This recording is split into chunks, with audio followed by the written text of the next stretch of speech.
Hello, happiness seekers. Welcome back to the Alphabet of Happiness 26-day boost.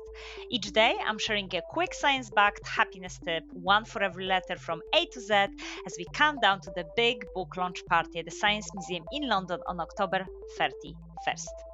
And it's only 8 letters left. So if you would like to win one of the 3 signed copies of the Alphabet of Happiness, remember to tag me in your post about this boost either on LinkedIn or on Instagram.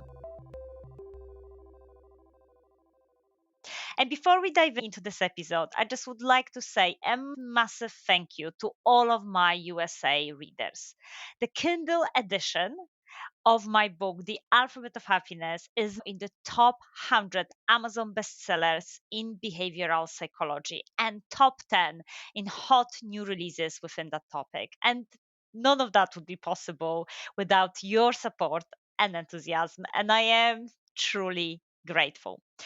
And to celebrate the publication of my book with my US readers, because some of you have emailed me saying we cannot join you in person in London. What else can we do to celebrate? I'll be hosting an online webinar on Monday, 8th of December, where I'll be exploring how to live a happier life. Do we have an answer? Maybe yes, maybe not. Let's see. And you can book into that webinar by visiting my website, thehappinesschallenge.co.uk/courses. Okay, back to this episode. Today's letter is R for resilience, how to endure, recover, and ask for help. And resilience is really interesting concept because it is this ability of bouncing back from the challenges and difficulties of life. And I feel often it is quoted as a solution to lots of systemic problems that we have in a society. For example, we know from statistics that almost half, so 46% of employees in the UK, for example, are close to burnout, or 79% of employees feel stressed at least once a month. And of course, the question often is asked, how can we make these people more resilient? Rather than, okay, what structural changes are needed in the workplace to actually protect people's well-being? And advocating for such options or even walking away from unhealthy situations is the most resilient option often. So, in the Alphabet of Happiness, I try to challenge the notion that resilience is about persisting no matter what. And instead, I was trying to approach it in a more realistic way of asking for help more often, or taking time to recover from the stresses of life, or how can we walk away from toxic situations.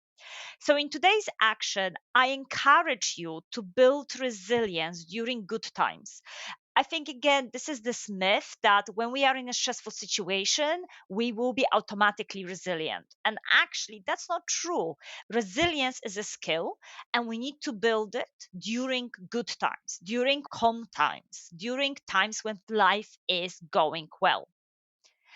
So, here are some daily habits that you can implement to strengthen your resilience, such as 1, reflect on positive memories. 2, learn new skills. 3, build relationships with inspiring people who can help you and support you during difficult times. 4, practice habits that help you manage your emotions and regulate your nervous system. And 5, collect items, songs, books that lift your mood. So when you need to have that joyful uplift, you can get it easily. So, what I often do is I compile those specific aspects into a resilience checklist. So, I really would encourage you to write, when it gets tough, I will. And then list 5 simple actions that you can turn during your tough times. It could be that you boost your confidence, but reflecting on your strengths. It might be that you ring and ask for help and you have that support network to do that. It might be that you start with some mindfulness exercises to help you to manage your stress levels. So, thank you so much for listening. I hope you like today's hack, and I think it is a very important one. I really would like to know how it goes, how you're enjoying this boost. My book is packed with all those small practical gems like this. You can grab your copy from all key retailers. I know that at some point book completely sold out, but now we are back in stock. So by all means, visit Amazon, Guardian Bookshops, Blackwell's, Waterstones, and more. And of course, for US readers, the book will be available in the USA December time, but you can grab your Kindle version from Amazon.com now. And you've been doing that because the Kindle is absolutely trading. So thank you so much again. I see you tomorrow for the next letter and another happiness boost. Bye.